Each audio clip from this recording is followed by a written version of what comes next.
How tough was the Tebow cut today?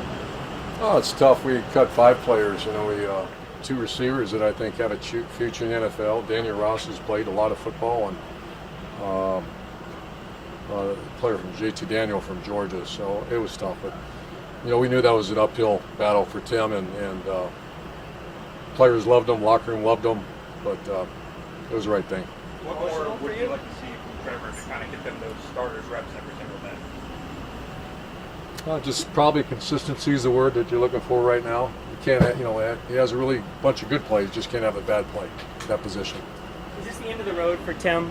NFL, professional football? I would guess it is. We didn't get that deep with it. Obviously, he's his own man. Elite warrior, elite competitor, but he's also 34 years old. How did you think he took it? How did you think he took it? Great. We talked last night, and we talked again this morning, as I did with the other guys. What do you think was the most difficulty he had? Was it the route running or the pass? No, it's special teams. This whole roster management is really critical as we journey here into the next 2 weeks. Offensive players that 2 of the special teams phases are tackling. And if you never tackled, that's what I found myself, and I still find myself, all of us.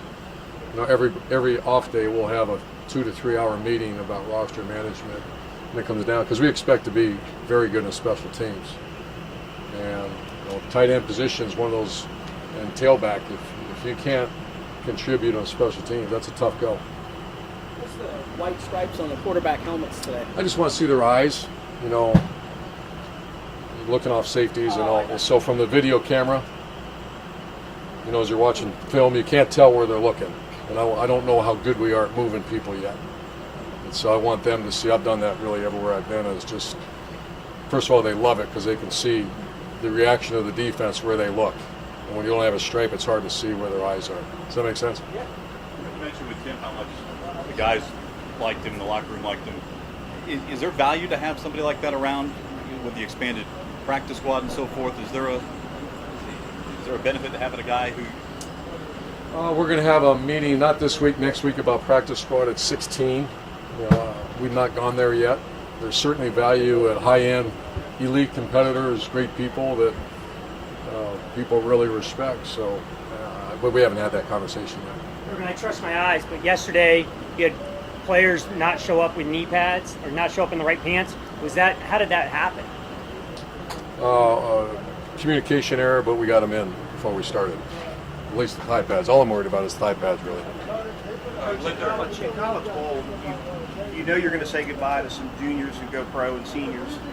And when other kids leave the program, it's kind of a piecemeal. Maybe disciplinary reasons you have to, but in the NFL, you got to eventually say goodbye to 17, 20 guys. And it's not lack of effort. 35 guys. Yeah, whatever that number will be. Is that another adjustment? Is that going to be tough for you to have to do that? It's an adjustment to this day for, go ask Joe Cullen how it feels. He's not a college coach, he's an NFL guy for a while. Go ask Bevel, go ask Shoddy, they're all, they're good people. And when guys are getting, if the guy doesn't go hard and he's self-inflicted, that doesn't bother you. It's the same in college. The guy does stupid things, you get out. But a great person that works his tail off, yeah, it's awful. Awful. He's got patella tendonitis, so they gave him a little rehab day today, and he should be back out. Now we're going to sit him for a little bit, but he's fine. And Trey Herndon? Trey Herndon's got an MCL sprain, and that's week to week right now. Urban, how deep were your conversations with Bevel about offensive balance? This team was the worst imbalanced team in the NFL last year, and many years prior to even Marrone being here, way too heavily tilted toward the pass. I'm just wondering, obviously being behind has a lot to do with it, but could you talk a little bit about your desire for balance and making sure the run is emphasized? Yeah, well, we, free agency, I think you see we hit that really hard with Carlos and Manhertz, and in the draft with Luke Farrell. We thought he was the best blocker in college. That's one way to extend the formation. I'm a big believer, always been a big believer in that. And so is Bev. So We've had that conversation, not recently, but when I hired him, and I saw his history is a balanced offense, and he believes in that as well. Just quickly, saw Coach Spurrier here. Is he going to speak to the team, or what's his? No, he's just I'd love him to, but I think just speaking to me and Shoddy's enough. All right, thank you, Coach. I love Spurrier, and he's going to come to a game as our guest, him and Jerry, and he's the best. Thanks, guys. Thanks,